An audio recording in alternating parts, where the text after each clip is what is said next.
¿Qué es un ataque de pánico? Es un momento súbito que empiezas a sentir taquicardia, opresión en el pecho, falta de aire, pensamientos muy negativos, malestar estomacal, yo me sentía muy desconectada de mí, de la realidad. El valor más preciado en esta época fue la salud. Ya no era el dinero, porque el dinero no le alcanzaba a la gente para salvarse en el hospital. Aunque fueran multimillonarios. No, totalmente. Entonces, el valor de la salud fue aquello con lo que hoy la gente justo logró, en algunos, hacer este cambio que mencionas, ¿no? Entonces yo le pedí a mi papá, llévame a un hospital psiquiátrico, intername porque estoy enloqueciendo. Me llevó con la directora de mi carrera y ella fue la que me dijo, no estás enloqueciendo, estás teniendo ataques de pánico. Si traes un tema de hígado, quizás es porque hay corajes muy constantes y entonces es un patrón de perfeccionismo. O sea, si nos uniéramos, ¿no? Sí. Que es lo que ya está sucediendo gracias a la... Juntos, digo, y no me refiero Aquí me parece como... que estoy armando una sociedad ya, no, pero sí. Me late. O sea, sí.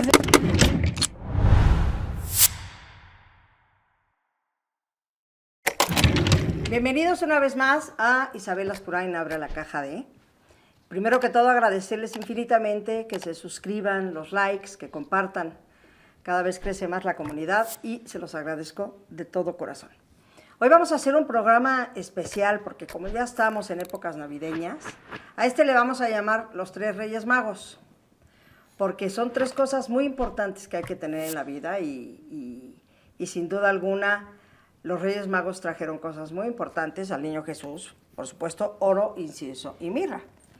Hoy vamos a traer salud mental, salud emocional y salud del cuerpo. Por lo cual, este programa se llama Los Tres Reyes Magos.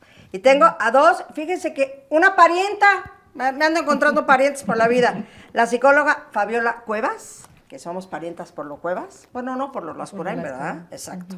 Que es fundadora de Desansiedad, que es una empresa de salud muy interesante que ahorita vamos a platicar. Y mi queridísimo doctor Dorian Calderas, que se ven los dos, le digo, oye, pero si pareces de veintitantos, me dice, es por cómo me cuide y lo que como. Pues qué bien, qué bien. Vamos a hablar de todo eso, vamos a hablar de, pues bueno, de lo que es la mente, de lo que es, y sobre todo después de lo que hemos vivido, creo que ha habido un cambio importante en todo lo que es la ansiedad, que es lo que más manejas tú, ¿verdad? Sí. Y por supuesto en la alimentación, que creo que cada día estamos mucho más en conciencia, sobre todo las nuevas generaciones están también como en esta conciencia importante de alimentación, sí, claro. que está padrísimo, porque en mi generación no creas tú que veníamos muy preparados en ese aspecto. De hecho, bueno, a ver, yo también entiendo, yo soy mucho más grande que ustedes, pero en mi época la leche era leche, los huevos no estaban inyectados, en fin, una serie de cosas que tal vez comíamos comido un poquito más, lo que hoy llaman orgánica, y teníamos otro tipo de alimentación. Hoy en día pues es diferente y es muy importante sobre todo tener conciencia, ¿no? Ya cada quien toma su decisión, pero por lo menos tener la información. Totalmente. ¿Verdad? Pues bienvenidos. Gracias. Bienvenidos, Muchas muchachos. gracias. Sí. Yo los veía tan integrados, me digo, ¿que ya se conocían? No, nos acabamos de conocer. Mira, pues qué bien. Y van a ir a hacer cosas juntos ahora con Marco Antonio. Sí. Qué padre, qué padre. Muy bien. Bueno, vamos a empezar contigo, Fabiola. Tú eres fundadora de Desansiedad. Tienes casi 2 millones de seguidores en tus redes sociales y has ayudado a mucha gente usando este método que se llama Dale alas a la ansiedad.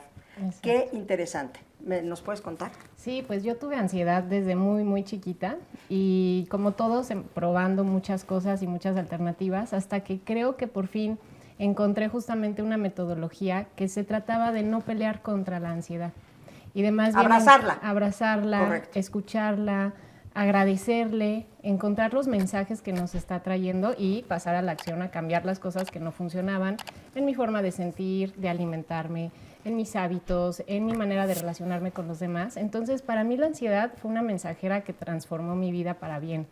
¿Cómo te diste cuenta desde tan pequeñita que tenías ansiedad? ¿O quién te dijo, lo tuyo es ansiedad? Hasta que empecé a estudiar psicología. ¿Te diste cuenta? Me di cuenta. Ah, lo que yo tenía de chiquita. Sí. ¿Qué tenías de chiquita? ¿Qué te pasa que hoy descubres, yo tenía ansiedad? Principalmente atracones de comida. O sea, yo era que mi mamá me tenía que esconder las galletas en la alacena. Yo me acababa el refrigerador en la tarde de la ansiedad y la comida me relajaba. Entonces, cuando llego a psicología, me entero que eso se llama atracones, comilona, y que es un trastorno de ansiedad. Y a partir de ahí ya empecé mi proceso personal y terminando la carrera empiezo con ataques de pánico. Y ahí pues ya clarísimo, aunque yo sabía que eran ataques de pánico, igual estaba segura que me estaba enloqueciendo.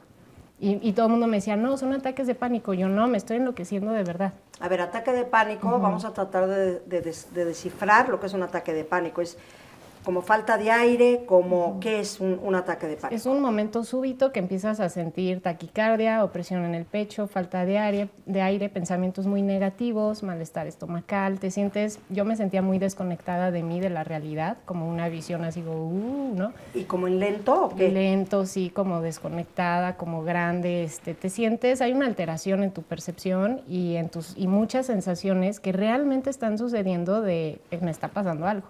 Entonces, o concluyes, estoy enloqueciendo, o perdiendo el control, o muriendo, o algo muy malo está pasando. Entonces, acabas en urgencias. Yo no acabé en urgencias porque no pensaba que era mi corazón, yo pensaba que era mi locura, ¿no? Entonces, yo le pedí a mi papá, llévame a un hospital psiquiátrico, intérname porque estoy enloqueciendo. Me llevó con la directora de mi carrera y ella fue la que me dijo, no estás enloqueciendo, estás teniendo ataques de pánico. Yo, no, de verdad, o sea, por favor, hice una carta de despedida de adiós, yo voy a dejar de ser. Cruel, sí. Entonces sí toqué fondo, sí realmente fue un fondo en mi vida que, como yo les digo, pues toqué suelo para de ahí impulsarme y sí cambié mucho, ¿no? Yo de mis pensamientos, mi forma de interpretar la vida, de relacionarme con los demás, pues ahí fue que le di la vuelta porque no me quedaba de otra, ¿no? Entonces sí. Pero aparte yo creo que es bien importante que la gente que nos está viendo, porque mucha gente confunde justamente los ataques de ansiedad con problemas del corazón o con malestar físico, cuando realmente es emocional. Sí. Sería importantísimo como saber 3 puntos que digas, si sientes A, B y C, probablemente te está dando un ataque de pánico. ¿Cuáles serían esos 3? Es un pensamiento muy negativo, catastrófico, terrorífico, ¿no? O sea, hay imágenes de tú muriendo, tú enloqueciendo, tú perdiendo el control, incluso haciendo daño, haciendo algo que no quieres hacer. Entonces hay un contenido mental muy negativo, hay sensaciones muy extrañas que no entiendes, pero no es nada más el corazón que te aprieta como en un ataque al corazón, o sea, ¿Y te duele el es el pecho? estómago. ¿Físicamente te duele el sí, pecho? te duele. Okay. O sea, es real lo que estás sintiendo, si es real no lo estás inventando, pero sí tiene que haber como algo estomacal, algo respiratorio, porque en la ansiedad se te sube la adrenalina, el cortisol, y entonces empiezas a realmente experimentar estas sensaciones, pero no representa en sí una urgencia o una emergencia. Quienes están afuera pueden ser ese referente de no es una emergencia, o sea, te veo bien, pero tú por dentro estás explotando en sensaciones. Eso es lo difícil, que todo el mundo te dice, no tienes nada. Pero si estás perfecta. Pero estás bien. Y tú, no, de verdad estoy sintiendo esto que me está... Entonces hay una certeza de que estás en peligro. Es normal las primeras veces acabar en emergencias, pero ya una vez que te dicen y te hacen tu chequeo, tu corazón está bien, todo está bien, pues entonces es ansiedad. 2. Entonces ya hay que reconocer que es emocional, sí hay que hacer la parte física primero de revisar y ya luego reconocer, ok, tengo ansiedad, tengo un ataque de pánico y atenderlo, porque pues, si no va a seguir sucediendo. Correcto. Ahora, vamos con la alimentación. ¿Qué tanto influye la alimentación en este tipo de momentos o de circunstancias emocionales que tiene? ¿Qué tanto influye el cuerpo con la emoción de lo que estás comiendo? ¿Qué tanto influye? Sí, claro, mira, en realidad mucho de la respuesta psicosomática que llegamos a manifestar impacta de inmediato en la percepción que tiene el cerebro del entorno y de ahí hacia los órganos, ¿no? De hecho, a través de las leyes biológicas del Dr. Hammer se sabe que el cerebro interactúa con el entorno de 2 formas, a través de realidades de primer orden y de segundo orden.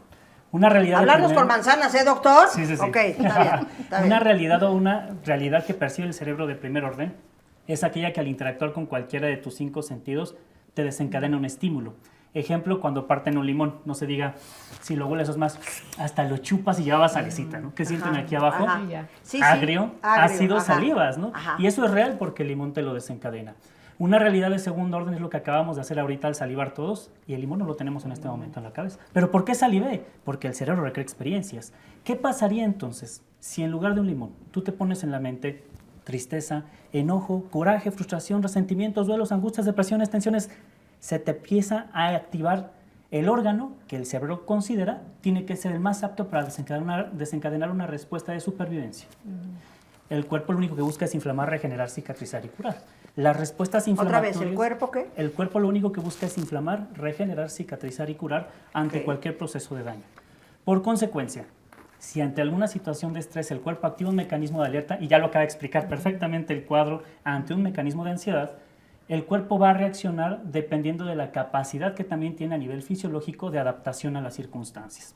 Y el entorno aquí entra y condiciona bastantes respuestas de nuestro cuerpo. Esto lo explica la epigenética, que el entorno condiciona nuestra evolución y nuestra supervivencia a nivel médico, nutricional o emocional. Por consecuencia, si el estilo de vida de la persona y una alimentación es de mala calidad, seguro sus respuestas antiinflamatorias van a ser difíciles, van a ser lentas. Vamos, la respuesta de adaptación a un momento de estrés no es el mismo en quien su estilo de vida y su alimentación le aporta. Y claro que la alimentación cuenta bastante. No es lo mismo una dieta procesada, una dieta ácida, una dieta que, como en esta era, pues es de mala calidad, en donde el cuerpo no aporta o no tiene un suficiente aporte de nutrientes antiinflamatorios y antioxidantes, y esta respuesta inflamatoria se ve errática. Entonces puede durar mucho tiempo, puede que no se desencadene de mejor forma, y por eso hablar del estilo de vida que conlleva la alimentación sumado a esta respuesta natural del cuerpo ante las percepciones emocionales sí influye mucho en cómo vas a desempeñar un momento de estrés, ¿no? Entonces, y claro que también hay un apego emocional al alimento, ¿no? Cada alimento puede transmitir una sensación y claro, en términos de una terapia que pueda ayudar a resolver alguna persona, algún proceso, hasta la relación que existe emocionalmente con la comida va a dar un aporte tremendo. Entonces, ¿cómo está mi cuerpo? ¿Qué tan antiinflamado? ¿Qué tan efectivamente respuesta, ¿no? ¿Y qué tan inflamado? Exactamente. Okay. E incluso hay alimentos que van directo a generar una respuesta de ansiedad, como por ejemplo el colorante rojo, claro. O sea, los colorantes agregados, el amarillo, el glutamato monosódico. O sea, los pasteles, digamos. Básicamente los dulces, los pasteles, todo. Sodas, el azúcar que sobreestimula el cerebro. Qué dañina es y qué deliciosa. Sí. Estamos en problemas, ¿verdad? Totalmente, el azúcar llega a tener una respuesta neuroquímica de sensación de adicción semejante a cualquier droga, como hoy lo sabemos. Y realmente cuando las personas quieren pues cambiar su estilo de vida se enfrentan a tener que depurar, limpiar, muchos ahora hablan de un concepto de desintoxicación, que en realidad eso lo hace constantemente el cuerpo a través de nuestros órganos, hígado, riñones principalmente.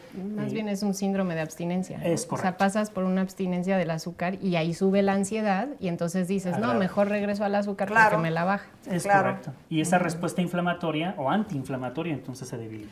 Oye, ¿qué hacían nuestros abuelos que todo esto no lo sabían y tampoco es que vivieran una vida tan horrorosa? Sí vivían menos años, pero era porque así se usaba, que hoy día cada día estamos viviendo más años. Sí. ¿Qué hacían entonces? ¿O por qué todo esto que hoy sabemos que hace tanto daño, en aquel momento no hacía tanto daño? Sí, no, te lo compro totalmente porque mi abuelita, por ejemplo, hoy tiene 96 años. Yo tuve la de mi madre y mi abuelita paterna, que ya falleció hace unos años, me vivió 102. Yo decía, pues, ¿cómo le hacen, no? Y cuando empiezo a estudiar el tema de alimentación fue interesante ver que su estilo de vida, para empezar, no era sedentario. Todo el tiempo había mucho movimiento, no había tanta tecnología que facilitara la vida tanto como ahora. Y eso les implicaba movimiento. Lo segundo, el procesamiento de la alimentación casi no existía, realmente era una alimentación muy limpia, muy pura. Y quienes accedían en general a la alimentación procesada de supermercado, pues fueron aquellas generaciones que después de las guerras mundiales empiezan a crear alimentos para estos momentos difíciles y sobre todo para las ciudades, en donde ya se permitía, inclusive ves las publicidades de aquellas épocas y ya sabes que fumar era saludable y tomar un alimento enlatado era lo más sensacional de aquellas épocas, y empiezan a querer meter una alimentación que solo llegó a una cierta población, pero no a la mayoría de todo el país. En algún punto la dieta todavía seguía siendo una dieta que conseguías en el mercadito local, ¿no? Había frutas, verduras, cereales, semillas, leguminosas, y la dieta no tenía una gran cantidad de químicos, edulcorantes, era una dieta muy limpia. Inclusive la alimentación del ganado, la alimentación de los animales, era una dieta muy limpia. Claro. Hoy hay alimentación transgénica con pesticidas, agroquímicos, mucha antibiótico terapia encima de los animales, un nivel de estrés tremendo al que se les somete, que las respuestas inflamatorias de los animales, al momento de que pues, ya terminan siendo para consumo humano, van a generar inmediatamente una respuesta inflamatoria también en tu cuerpo. Entonces la dieta que tenían era muy limpia. no se enfrentaban. Y si lo mezclamos con el estrés, que antes no había tanta estimulación, desde lo auditivo, desde la prisa, la exigencia, la comparación, o sea, con el despertar de los medios de comunicación, pues ya me comparo, ya juzgo que yo estoy mal, ¿no? Claro. O sea, hay muchos temas también que nos estresan de más en esta época, que creo que si antes no tenían ese estrés, Claro. pues el azúcar no alcanzaba a hacer tanto daño porque no había un sistema tan Claro. estresado, ¿no? A ver, Claro. ¿qué rige más sobre el cuerpo? ¿La mente sobre el cuerpo, las emociones sobre la mente o el cuerpo sobre todo? Yo creo que estarás de acuerdo conmigo que las emociones sobre la mente y la mente sobre el cuerpo. ¿En qué orden lo pondrías?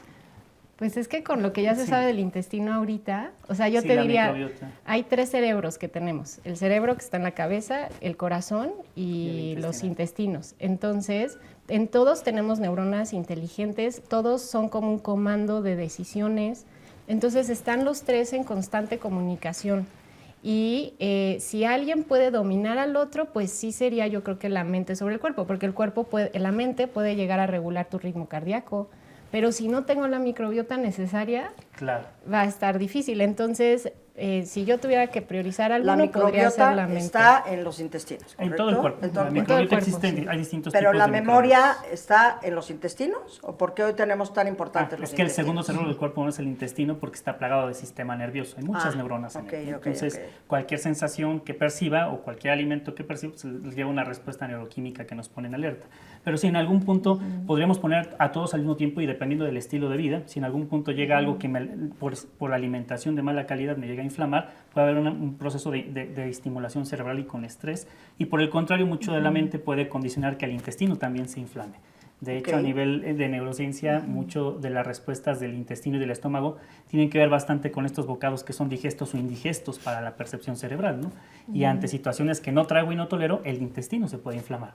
Pero claro que también lo puede provocar una mala alimentación. Entonces, Claro, entonces aquí es donde viene que la determinación de la salud física pondría a venir del estrés, de traumas y de mala alimentación. O sea, de traumas quiero decir mentalmente estás, ¿no? Experiencias. Tengo angustia, entonces como, entonces me acabo la bolsa de galletas y entonces esto es un círculo redondo. Exacto. Entonces Claro. la cabeza también influye enormemente. Ahora, por ejemplo, alguien que hace todos los regímenes, hace su ejercicio, pero emocionalmente no está Sí. sanado y tal vez ni cuenta se ha dado. Sí, sí, claro. Y entonces está en un sobrepeso sí. y no logra bajar. ¿Qué pasa ahí? Ujú. A mí me encanta que lo saques el tema porque justamente el trauma, cuando vivimos un evento que rebasa nuestra capacidad de resolverlo, o que yo percibo que rebasa mi capacidad, o que no hubo una solución, entonces el sistema nervioso se queda en una modalidad de congelamiento, de estancamiento.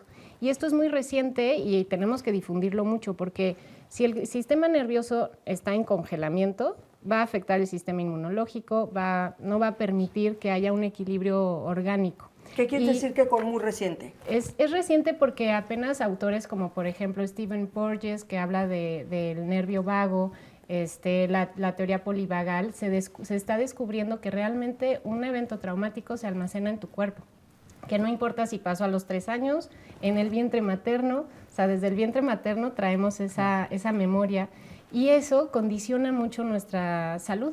Entonces mucha gente, y yo lo veo, ¿no?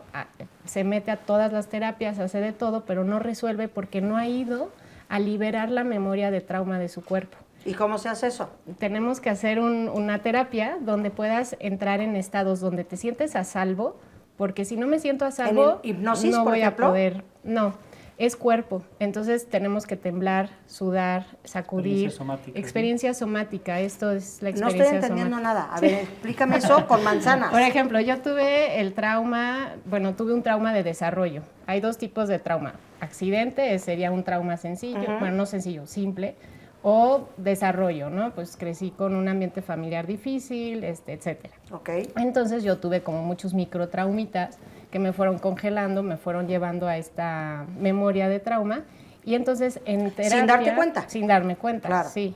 Y entonces voy aprendiendo que tengo, por ejemplo, que controlar para sentirme a salvo, que tengo que controlar a los demás, o que tengo que ser complaciente para que nadie se meta conmigo y yo siga aquí a salvo. Entonces nos hacemos de estrategias para sentirnos a salvo. En una buena terapia tendríamos que checar esas estrategias que te has hecho y ser perfecto. Es otra estrategia, por ejemplo. Si soy perfecto, todos me van a amar y sigo a salvo. Entonces, cambiar esas estrategias es una parte terapéutica. Y la segunda es entrar en tu cuerpo a sentir tus sensaciones. La ansiedad justamente se siente tan horrible para que regreses a tu cuerpo, para que digas, ¿qué es esto que tengo aquí? ¿No? O sea, ¿por qué estoy sintiendo esto? Y que aprendas a sentir tu cuerpo en lugar de adormecerlo. Lamentablemente vivimos pues en una cultura que me duele algo, me tomo algo, ¿no? O cómo me lo quito. O sea, sería no tomar medicamento, a ver, me duele la cabeza, me tomo un medicamento, pero me duele una emoción y estoy sintiendo X, la gente se medica, o sea, estamos hablando de ansiolíticos, etcétera, ¿no? La idea sería, ¿dónde se siente esta tristeza en mi cuerpo? Entonces, como una opresión aquí, ¿cómo se siente esa opresión? Ponle color, ponle textura, contacta con eso que estás sintiendo y ahora dale movimiento. Entonces puede ser movimiento donde es una sensación interna que permites que se mueva esa sensación y ese movimiento igual y me pide hacer esto y luego hacerme bolita. Entonces sentamos en una terapia de movimiento somático o experiencia también somática, donde permito que mi cuerpo libere esa sensación emocional que ahorita el conflicto me dejó sentir. Y así empiezas a liberar. O sea, no te tienes que ir al evento. Con lo que me pasa hoy es dónde lo siento. Ahorita siento un hormigueo, ¿no? Ahorita siento frío, ahorita siento. Entonces se trata de sentir. Pero eso te va llevando la terapia. Sí, se trata de entrar en otro chip que es lo que a mí la ansiedad me enseñó, que no es quitarme lo que siento, es vincularme con lo que estoy sintiendo y ver qué me pide. Me pide llorar, ahí ya estoy liberando trauma. Me pide, como que quiero temblar, déjate temblar. Estoy sudando, déjate sudar. O sea, es permitir la sabiduría del cuerpo. No es cierto. Pero justo esto permite resignificar la experiencia que estaba en la persona, ¿no? Porque justo como preguntabas desde la parte de ¿qué onda con el sobrepeso, la obesidad y cómo esto puede impactar en algún punto? Estas respuestas de percepción al final tienen un impacto, por ejemplo, en cómo el sistema nervioso autónomo empieza, que es nuestro sistema que controla nuestras respuestas, sobre todo las partes sobre la cual uno tiene control, como puede ser tu respiración, tus latidos cardíacos, que tu intestino funcione, entre muchas otras respuestas. Y estas respuestas de nuestro sistema nervioso pueden ser de tipo simpático-parasimpático. Simpático es el que exacerba mucho de ellas y el parasimpático es el que las calma. En algún punto, si estas respuestas de estrés el cuerpo las vive demasiado fuerte, activa y puede hacer este congelamiento que dice, y en un momento de estrés continuo sostenido en el tiempo nunca va a ser, porque el cuerpo no puede aguantar tanto tiempo un nivel de estrés continuo. En el tema del sobrepeso y la obesidad, desde las 5 leyes biológicas del Dr. Hammer, se ha estudiado cómo estas respuestas de supervivencia activan mecanismos de control, o vamos, las respuestas de supervivencia en ciertos órganos. ¿A qué me voy con esto? Ejemplo, el sistema del tejido adiposo, las respuestas de nuestro sistema renal y las respuestas de nuestro sistema pancreático. ¿Esto cómo se traduce, no? Una respuesta de estrés sostenida en temas de sobrepeso y obesidad. Tenemos a una persona que entra en un momento de tensión cuando el cuerpo está sufriendo un momento de... lo estoy poniendo como en palabras prácticas por lo que me estás diciendo. Sí, por favor. Y estoy aquí pensándolo, pero... o yo traduzco, tú dilo y yo traduzco. Perfecto. Por ejemplo, en algún punto cuando el cuerpo quiere tener energía para sobrevivir, la parte del cuerpo encargada de darnos energía y proveerla es el tejido adiposo. Y cuando el tejido adiposo empieza a crecer y aumentar, es porque en realidad tengo que mantener recursos para sobrevivir ante lo que me está pasando en la vida. Si en algún punto esta sensación de incertidumbre me va a decir que yo no sé qué va a pasar, el cuerpo dice, yo no sé cómo le voy a hacer, pero acumulo, y acumulo, y acumulo. A ver, quiero darte este ejemplo. Cuando fue el terremoto del 85, estos niños, milagro, que estaban en el hospital, que sobrevivieron quién sabe cuántos días debajo de los escombros, porque no tenían estrés, porque no tenían ese miedo de qué está pasando, ese miedo de cuándo me van a sacar de aquí, y me imagino que su cuerpo empezó a trabajar para que estuvieran alimentados o ¿Voy bien o me regreso? Sí, entramos en mecanismos de supervivencia. Y justo ese es un ejemplo maravilloso porque logramos sobrevivir por no tener un grado de conciencia mayor de las circunstancias. Exacto. Y en cambio, una persona que ya tiene una experiencia de vida llega un momento de alerta y al sentirme incertidumbre empiezo a protegerme. También agresiones, críticas, insultos. El tejido adiposo empieza a crecer en las zonas en las que tengo que sobrevivir ante lo que me está pasando. Un segundo mecanismo de aumento de peso tiene que ver con el sistema renal. El riñón se encarga de sacar o meter, sobre todo de sacar agua y de limpiar a la sangre. Y cuando siente peligro, si ya una de las cosas que aseguran mi existencia es energía, lo segundo también tiene que ser líquidos. Entonces la gente empieza a retener líquidos por sentirme como un pez fuera del agua. Ni de aquí ni de allá. Las cosas no son como yo quisiera o como las necesito. Y empiezo a aumentar agua y a aumentar grasa. Uno de tercero y muy importante que tiene que ver con los deseos de comer continuamente, tiene que ver con la insulina. La insulina regularmente captura el azúcar que nos comemos o activa hormonas para que queramos meter más comida para tener la energía suficiente para seguir subsistiendo. Entonces, si aquí ya acumulo, tengo que meterla. Y entonces, cuando tengo que luchar contra algo que me está pasando en la vida, pero no me lo puedo quitar de encima, tengo que mantener la energía continua, empiezan los atracones. Y empiezo a meter, entonces aumento consumo, retengo y no lo uso, y además retengo agua. Eso se llama, en un mecanismo de supervivencia, pues sobrepeso y obesidad, ya sumando distintos patrones. Así podríamos explicar muchas enfermedades, pero tiene que ver con justo lo que decía Fabi, el estrés sostenido en el tiempo y resignificar a través de una terapia, de un recurso, cualquier recurso psicoterapéutico que permita a la persona darle sensación de certeza para empezar a reconciliarse con su experiencia. Eso es lo más importante en cualquier terapia. Por eso es increíble cuando vas a los pueblitos y te encuentras estos señores mayores que tendrán sus 100 años, Sí. relajados, Claro. que tienen un nivel de vida y me imagino que un nivel de estrés bajísimo, y su cuerpo al final lo hace ver, Claro. ¿no? Que está en una situación que no ha vivido, el típico que vive en el campo y que uno cree que los que estamos aquí en la ciudad somos los más felices. No, señores, estamos un poco equivocados. Sí. A ver, vamos Y además, fíjate, este tipo de personas que en algún punto les dices, yo he tenido pacientes, oye, y vienen a verme los señores, ¿no? Llevan al abuelito ahí sentado. ¿Y qué me dice el abuelito? Me quieren poner a comer hot dogs y pizzas estos muchachos, me dice el señor. Yo quiero mis frijolitos, mis nopalitos, mis lentejitas, mi chilito, ¿no? El chile, mis ¿sí o no? verdolagas. El chile no es un alimento súper sano. Totalmente, pero siempre y cuando no vaya frito con aceite, ¿no? Preparado a la tradicional, tatemado, bien martajadito el chile, eso es riquísimo. Entonces... Pero sí, en el cuerpo es sano para el cuerpo. Tiene capsicum, que es una sustancia que genera efecto antiinflamatorio a nivel digestivo. De hecho, regula mucho la respuesta inflamatoria a nivel mucoso e inclusive con herbolaria medicinal en homeopatía clínica tenemos medicamentos que con el chile curan gastritis o trabajan con el tratamiento para gastritis. Entonces... Tú tienes tu clínica. Sí. Muy bien. Y tú también tienes tu... Sí. Oye, tengo unos picudos invitados el día de hoy, ¿eh? Se los digo. Oigan, a ver, vamos a hablar antes de la pandemia y después de la pandemia, porque yo creo que la pandemia cambió muchísimo estos dos temas que estamos hablando, tanto la salud emocional como la física. La gente está viviendo un estrés y una ansiedad que no se vivía antes de pandemia. Sí. ¿Qué pasó en nuestros cuerpos en pandemia cuando nos encerraron? ¿Qué pasó emocionalmente en nuestros cuerpos? Primero que nada activamos la alerta, ¿no? Entonces el cerebro dijo, estoy en peligro. ¿Qué tengo que hacer? Activar la alerta. Y justamente empieza este proceso de inflamación y de peligro. Dependiendo qué tantos recursos cada quien pensó que tenía, o sea, si yo pensaba que, por ejemplo, yo tenía mucha confianza en la cúrcuma, ¿no? Que me iba a desinflamar, o sea, me metí a investigar el proceso del virus y vi que era un proceso de inflamación. Entonces yo dije, perfecto, si bajo mis niveles de inflamación, con ejercicio, meditación, voy a estar bien, ¿no? Tengo la puerta de voy a estar a salvo, voy a estar bien. Pero si no tenía esa puerta y todo el tiempo era un peligro, y tocar esto era un peligro, y acercarme un poquito más era un peligro, y salir de mi cuarto era un peligro, y además me cortas lo que me hace sentir a salvo, que es el contacto humano, entonces el cerebro dijo, estamos en un verdadero y grave peligro, tenemos que mantenernos a salvo. Y ok por un ratito, pero 3 meses, 6 meses, ¿no? Entonces ya llega un momento donde el sistema nervioso dice, no puedo más, entonces ataques de pánico o depresión. Bueno, la depresión vino un poquito después porque primero aguanta. Y luego pues caemos en el agotamiento de no puedo mantener este estado de estrés. Entonces, tanto hubo ataques de pánico, ansiedad y un aumento en la hipocondria, que es el miedo a enfermar, impresionante, ¿no?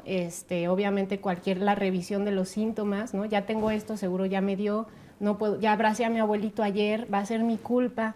O sea, todo este manejo mediático que se dio, yo lo veía y yo decía, tiene todos los ingredientes para trastornarnos. Claro. No somos culpables de un virus, somos responsables, sí, de cuidarnos, pero se manejó por la culpa y el miedo. Entonces eso, quien ya era miedoso o ya traía culpa o ya mucho sentido de responsabilidad, lo hizo más. Y el que no, pues lo hizo, ni le afectó. Pero a los responsables, conscientes, ¿no? Sensibles, pues yo tengo personas que aún no salen de su habitación. Isaac. Hasta el día de hoy. Al día de hoy hay personas que no salen de su habitación por miedo a contagiar, no tanto contagiarse.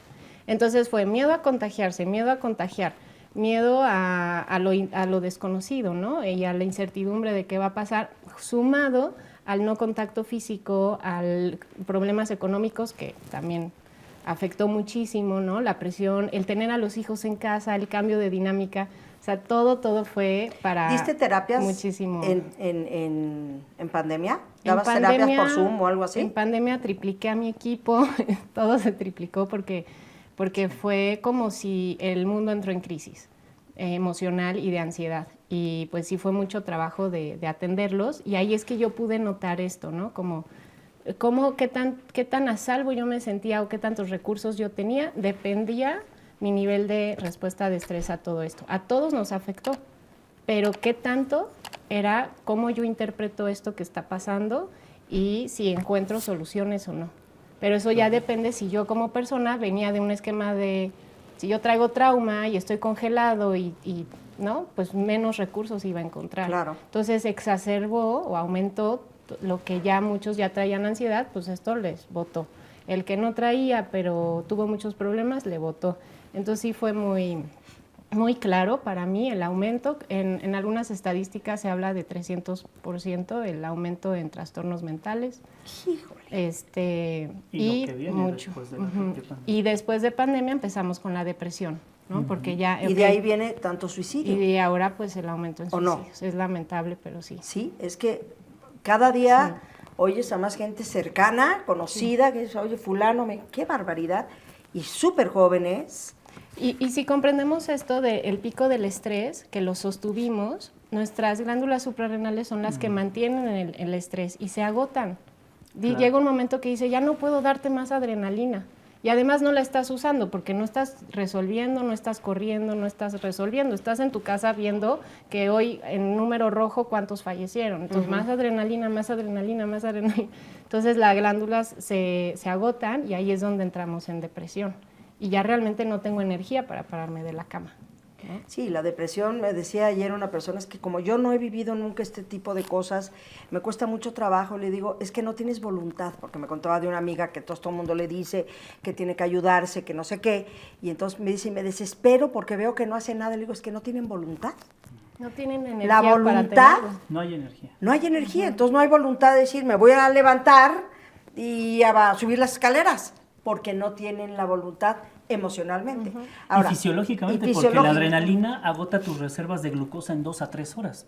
Si liberar adrenalina consume tu energía inmediatamente, a las 2 o 3 horas sientes un cansancio que no puedes ni con tu vida. Ajá. Y sumado a eso a que hay falta de liberación de serotonina, endorfinas y hormonas que permitan sensación de felicidad y plenitud, entras en un círculo vicioso que empezó a meter a las personas ahí. En el cuerpo, ¿cómo afectó la pandemia? No, totalmente al igual que con Fabi. Tengo justo 2 tipos de pacientes que empezaron con grandes problemas, ¿no? ¿Pospandemia? Sí, prepandemia, ¿no? Durante la pandemia y pospandemia. Principalmente personas que tenían enfermedades crónico-degenerativas, no llegaron con buenos recursos a la guerra, diríamos por ahí, y personas que se sentían físicamente con buen estilo de vida, pero no llegaron con buenos recursos emocionales para enfrentarse a la guerra. Ándale. He tenido pacientes que lamentablemente fallecieron, no por sus enfermedades, sino por el nivel de miedo que habían tenido a la situación, y estaban sanos. Ándale. Y he tenido o sea, pacientes... ¿los mató el miedo? Los mató el miedo. Y tuve pacientes, y jóvenes, y tuve pacientes que... Nos mató la inflamación para claro, en no pocas palabras, satanizar para el no miedo. satanizar el miedo, la respuesta inflamatoria que sufrieron los llevó a un proceso que deprimió la respuesta inmunológica, Exacto. entre muchos otros factores asociados al proceso viral, ¿no?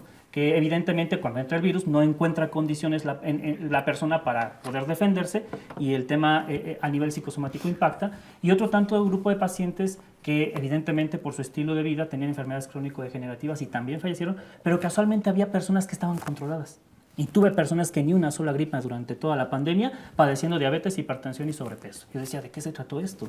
La parte psicológica saltó a relucir y demostrar muchas cosas, pero lejos de esto entendí mucho que tenía que ver con que los humanos y todas las personas somos resultado de la historia que nos contamos, de la narrativa que nos contamos. Ajá. Y esa narrativa jugó para bien o para mal. Qué interesante. Porque el que se puso al juego inmediatamente entró. Y hoy, por ejemplo, las causas las causas de muerte en nuestro país, en México, ya determinadas por la Secretaría de Salud, tienen que ver con 4 enfermedades prioritarias. Las 3 de siempre, enfermedades cardiovasculares, diabetes y tumores, pero en segundo lugar se puso la infección por COVID, ¿no? Pero principalmente en quienes padecían estas 3, evidentemente, y en quienes tenían algunas otras enfermedades asociadas. Entonces, las causales psiquiátricas o psicosomáticas casi nunca aparecen en estos esquemas porque realmente hablan de lo fisiológico, pero si pudiéramos poner un mapa semejante, sería impresionante ver las respuestas que hay alrededor de las principales causas emocionales. Pero como no es una causa per se que se considere la causa de fallecimiento, porque lo último que encontramos es una causal psicosomática, en medicina se valora más la parte fisiológica y lo entiendo porque pues, así es la medicina, tendremos un panorama muy interesante. Pero yo platicaba justo con Fabio ahorita que nos conocíamos, que tiene que ver todo esto, estar sano o enfermo, con la narrativa y la historia que nos contamos, porque es la que va a permitir resignificar mi historia para mejorar mi estilo de vida. Que nos contamos o que la vida nos ha hecho vivir y es nuestra historia. Es nuestra versión de los hechos. Ok, Claro, correcto, totalmente. correcto. Porque esa historia está determinada, la historia que me cuento, mi forma de ver la vida está determinada por todas esas experiencias, Correcto. las buenas o malas prácticas que tuve en la vida, lo que me pasó con papá y mamá muy pequeño, desde el embarazo, como ya decía Fabi, y todo eso da por resultado una fórmula, ¿no? Yo les digo 1 más 2 da 3 y muchos llegan a decirme, oye Dorian, pero yo quiero un 10 de salud. Perfecto, ¿quieres un 10? Cámbiame la fórmula de tu vida. Porque si sigues repitiendo los mismos patrones con los que vienes al día de hoy a verme, y quieres, o nos vienen a ver, y quieres que obtengamos un resultado diferente, tienes que modificarme la fórmula. De lo contrario, estamos ahí estancados. ¿Y qué significa cambiar la fórmula? Entender todo lo que hay a nivel mente, cuerpo, alimentos, ¿no? Y todo lo que representa inclusive hasta la parte espiritual en la que se sustenta la persona, si es que hay algún fundamento o creencia pero al final tiene que ver con eso. Sí. ¿No?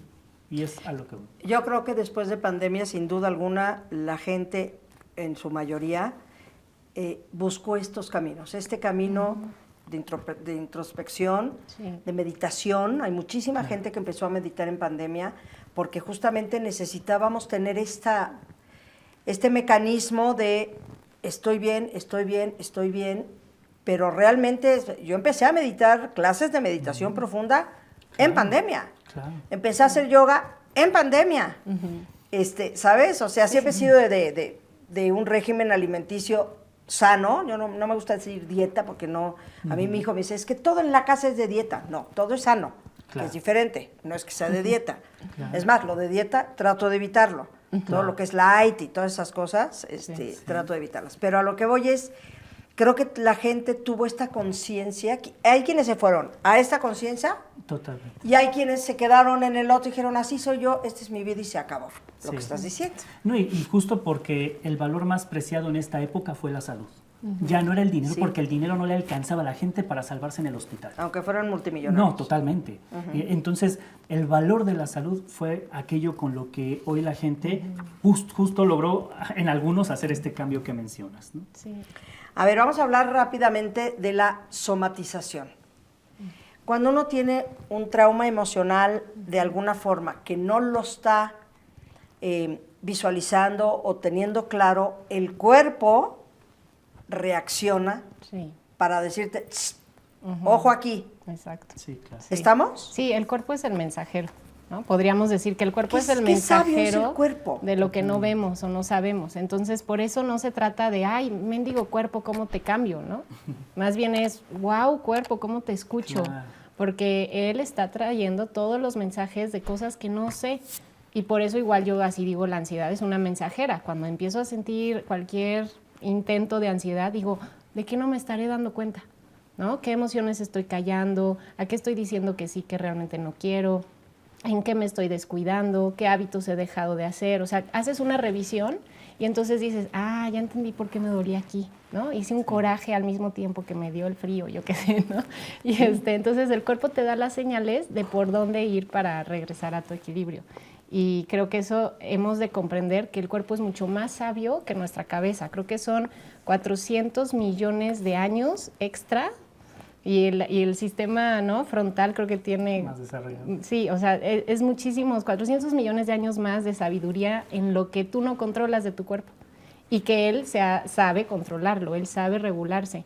Pero tenemos que cambiar este chip de cómo le ayudo a que mi cuerpo se autorregule, en lugar de cómo lo lucho, ¿no? Exactamente, y cómo le ayudo, esa es la cosa. Y al igual, perdón, como lo hace justo, lo dice Fabi, en el cuerpo, a la par de los síntomas emocionales que son una señal, los síntomas físicos son una señal. Que me llegues con un diagnóstico de diabetes, que tengas una gripa, que tengas cáncer, que tengas la enfermedad que quieras, inmunológica o de cualquier orden, está gritando el cuerpo sabiamente que algo pasa, ¿no? Y hoy desde conocimientos muy amplios a nivel de neurociencia, de las leyes biológicas, pues, y sobre todo a nivel de relación medicina, psicología y nutrición, ¿no?, que son las grandes ramas que utilizamos para cambiar, hoy el cuerpo explica, y la gente, en lugar de entrar en pánico, ¿no?, lo más importante es empezar a escuchar qué pasa para hacer estos pequeños cambios. Pero se necesita la ayuda profesional, quiero pensar, claro. un mortal como yo, si no tienes toda esta conciencia o sapiencia de todo lo que está pasando, es difícil darte cuenta. ¿Cuáles son no sé si existen, como las 3 primeras cosas que el cuerpo hace? Haz de cuenta que alguien nos decía un día, si te da gripa es porque quieres decir algo y no sale, o una cosa así. O si la garganta se te cierra es porque no dijiste algo que querías decir. ¿Qué tan cierto es esa teoría? Hasta hay un libro. Sí, hay muchos libros que han explicado justo estas teorías. Louise Hay, por ejemplo, es una de las que habla mucho sobre esta relación de las emociones con el cuerpo. Pero más médicamente, el doctor Hammer es uno de los que habló de manera muy profunda de cómo el cuerpo expresa una respuesta inflamatoria. El cuerpo inflama al órgano encargado de crear una función para la que el cuerpo cree que algo está pasando, como yo te decía hace un momento, el tema del limón, por ejemplo. Mi cerebro piensa que tengo que inflamar mis glándulas salivares para digerir, ahora inconscientemente lo puedo hacer. Pero en el caso, por ejemplo, de una respuesta de miedo, el primer órgano que se va a activar es el que tiene que dar la vida inmediata. ¿Y quién mete la vida? Sobre todo en emergencias médicas, el ABC, lo primero que buscas es mantener la vía aérea. Entonces, ¿quién se va a inflamar cuando siento peligro y miedo? Mis pulmones, mis bronquios, ¿no? Fue de lo primero. Inclusive la infección respiratoria en garganta es mucho de no trago lo que me está pasando, congestión nasal, no me da buena espina, ¿no? Esto huele mal, es desagradable, por eso se nos iba mucho el olfato, a la par de la respuesta inflamatoria natural.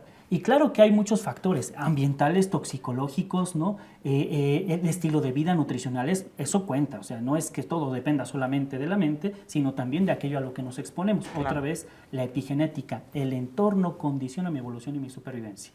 Y ese entorno, entonces, me ha dado una experiencia y me ha condicionado física para soportar, pero también a nivel emocional con recursos para sobrevivir a un momento de tensión. Sí, y entonces sí podríamos encontrar patrones, donde a lo mejor yo, si soy muy perfeccionista y me enojo muy constantemente porque las cosas no salen como yo quiero, claro, ¿qué parte del cuerpo afectaría más frecuente, no? O sea, a lo mejor sí podemos encontrar patrones de, si traes un tema de hígado, quizás es porque hay corajes muy constantes y entonces es un patrón de perfeccionismo. O sea, si nos uniéramos, ¿no? Sí. Que es lo que ya está sucediendo gracias a la... Juntos, digo, y no me refiero Aquí me parece como... que estoy armando una sociedad ya, pero sí. Elate. O sea, si se unen las ciencias, ¿no? Las ramas psicología, medicina, claro, que pues llegamos a estas conclusiones donde, claro, eso es lo que le está pasando.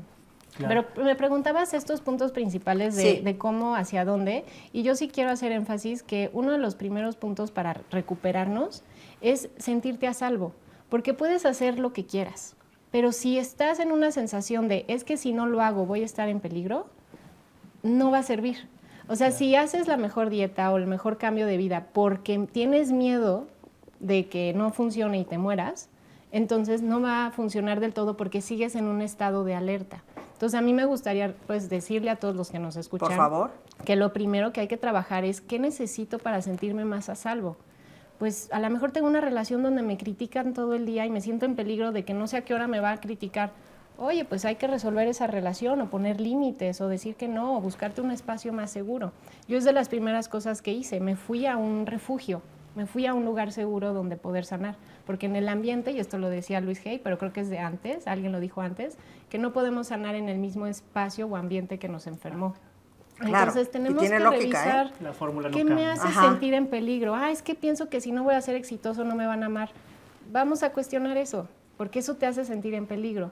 O siento que mañana si llego impuntual me van a despedir del trabajo. ¿Qué sería lo peor que pasa si te despiden del trabajo? Y a mí a donde todos los caminos me llevan es a resolver. No es a Roma. No es a Roma. Roma sería, pues, amor, ¿no? A donde nos Correcto. lleva, a donde nos llevan todos los caminos es a resolver tu miedo a morir. Si una vez resuelves tu miedo a morir y comprendes que, ¿no? Pues desde la ideología que tú quieras tener, pero que comprendes que la vida es este momento presente y que se trata de disfrutar tu vida y que cuando llegue la muerte estarás listo para ello, ¿no? Que es inevitable. Que es inevitable y aceptes eso. Si resuelves ese miedo, ya, pues si me equivoco, pues no es el fin del mundo, ¿no? O sea, porque yo he visto en terapia que todos llegamos al mismo miedo, aunque tenga miedo de fracaso, crítica, equivocarme, al final, si tú preguntas qué es lo peor que podría pasar si pasa eso, todos llegamos a morir. ¿Y qué es lo peor que podría pasar si mueres? No haber disfrutado mi vida, abandonar a mis seres queridos. Ah, entonces eso significa que tienes que convivir más con tus seres queridos, que estás están hoy las necesitando, que hoy necesitas disfrutar, que hoy necesitas claro. hacer algo con sentido. Y ya entonces con esa vida, si no me siento en peligro constantemente, todo lo que hagas para cambiar y para sanar va a funcionar. Pero si no, si sigues desde la alerta, pues va a haber más trabajo, ¿no? Y en esta resignificación ahí diste las respuestas. Prácticamente el cuerpo estaba gritando las mismas respuestas, ¿no? Entonces, podemos concluir que todo esto que estamos hablando, que está interesantísimo, se resume al tercer rey mago, que es el amor. Sí, Sí, claro. Cuando te amas, sí.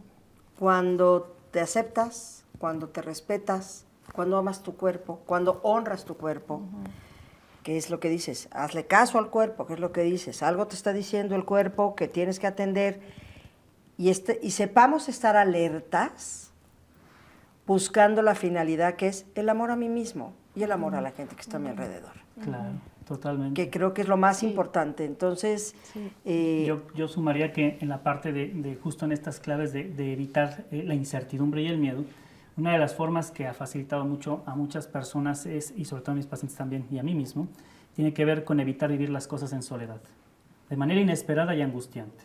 ¿Cómo evito vivir las cosas en soledad? Compartiendo con algún par, con algún grupo de apoyo, con alguien a quien le tengas confianza. Eso le baja mucho la angustia a la situación Claro. y el estado de alerta que decíamos, el estrés baja y las respuestas inflamatorias empiezan a ceder. Y la parte inesperada, al sumarte a tipo de técnicas como estas que te ayudan a saber que tienes recursos, evitan que la gente mantenga ese estado de alerta. Y cosas positivas que siempre permiten que la gente resignifique la misma historia, agradecer todos los días por lo que te ha pasado, bueno y malo, porque al final es un referente Sí, para señor. seguir avanzando. sí, señor. Número 2, yo le digo a mis pacientes, sonreír, porque el que canta y ríe en sus dificultades se le abren todas las posibilidades. Y el siguiente tiene que ver justo con servir, ¿no?